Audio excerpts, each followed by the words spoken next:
What happens when you eat only fruits for 72 hours?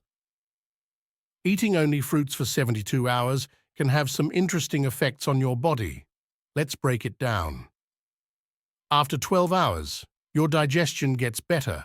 Your body starts to break down and absorb the good stuff in the fruits.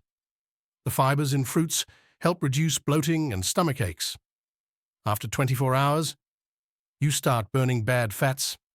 Your body switches to using stored fats for energy, a process called nutritional ketosis. After 48 hours, you get fewer illnesses. The vitamins, minerals, and antioxidants in fruits boost your immune system. After 72 hours, your organs detoxify. Your body gets a break from digesting food and clears out toxins. You'll feel more energetic, have clearer skin, and even look younger. During this fasting period, it's best to eat fruits like berries, apples, oranges, grapefruits, kiwis, and pomegranates. They're packed with antioxidants, fiber, and vitamins. Subscribe to learn more secrets about natural medicine. Don't miss out. Follow us for more updates.